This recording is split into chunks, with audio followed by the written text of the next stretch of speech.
পুলি পিঠা বানানোর জন্য এখানে হাঁড়ির মধ্যে আমি 2 কাপ পরিমাণে পানি দিয়েছি। পানিটা অল্প পরিমাণে গরম হয়েছে। এখন এখানে আমি দিয়ে দিলাম স্বাদমতো লবণ, দিয়ে দিব স্বাদমতো চিনি। 3 চামচের মতো চিনি আমি দিয়ে দিলাম। এখন নেড়েচেড়ে ভালো করে মিশিয়ে নেব।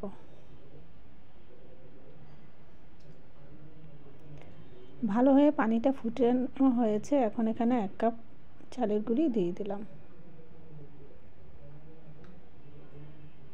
নেড়েচেড়ে গুঁড়িটাকে ভালো করে সিদ্ধ করে নেব, তারপরে কাই করে নেব। কাই করে নিয়েছি। এখন এখানে ভালো করে ছেনে নিব। তো ভালোভাবে ছেনে নেবার পরে এখন আমি গোল করে শেপ দিয়ে নেব। পুলি পিঠাটা আমি গোল গোল করে বানিয়ে নেব।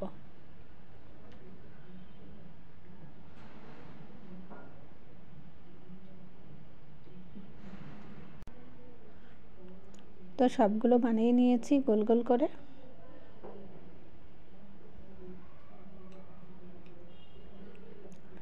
এখন পুলি পিঠার পুরের জন্য আমি এখানে হাঁড়ির মধ্যে সামান্য একটু পানি দিয়ে দিব। পুর তৈরি করার জন্য এখানে আমি নারকেল নিয়েছি 1 কাপ।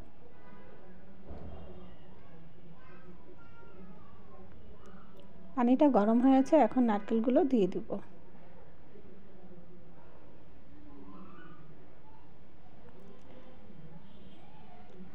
দিয়ে দেব এখানে স্বাদমতো খেজুরের গুড়।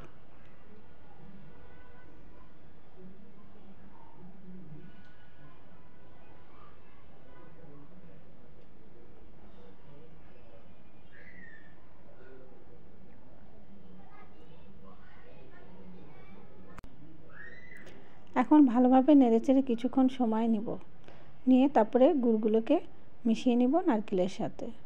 মিশিয়ে নেওয়ার পর এখন হয়ে এসেছে। এখন এখানে সামান্য পরিমাণ একটু চিনি দিয়ে আরও কিছুক্ষণ সময় নিয়ে ভালোভাবে নেড়েচেড়ে নিব।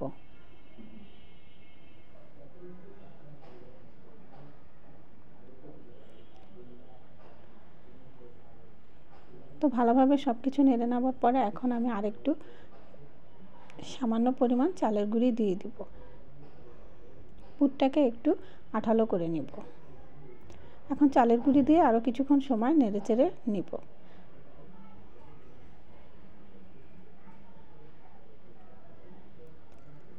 এখন পুর বানিয়ে নেওয়া হয়ে গেছে। নামিয়ে ঠান্ডা করে নেব।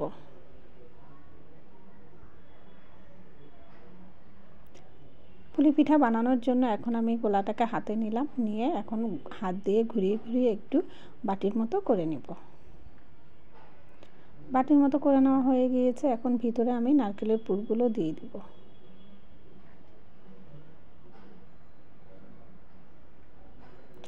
পুরটা দিয়ে ভালো করে চারপাশে মুখটাকে বন্ধ করে দেব। এভাবে হাত দিয়ে চেপে চেপে মুখটা বন্ধ করে দেব।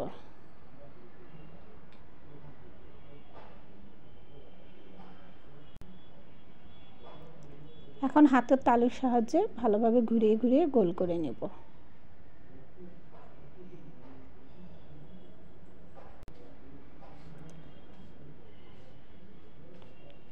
গোল করে নেওয়া হয়েছে।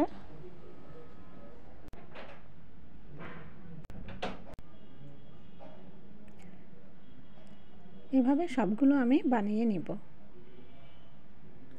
চুলায় হাঁড়ি বসিয়ে দিয়েছি, পানিতে বলক উঠেছে এবং জালি দিয়েছি। এই জালির উপরে আমি পুলি পিঠাগুলো দিয়ে ভাপিয়ে নিব। সবগুলো দিয়ে দিব। সবগুলো দিয়ে দেওয়ার পরে এখন আমি প্লেট দিয়ে ঢেকে দিব। কিছুক্ষণ সময় অপেক্ষা করব। অপেক্ষা করার পর এখন পিঠা হয়ে গিয়েছে, নামিয়ে নিব। নামিয়ে আমি সবগুলো পিঠা প্লেটে সাজিয়ে নিয়েছি। এখন একটি পিঠা নিয়ে আপনাদেরকে একটু কেটে ভেতরটা দেখিয়ে দিচ্ছি।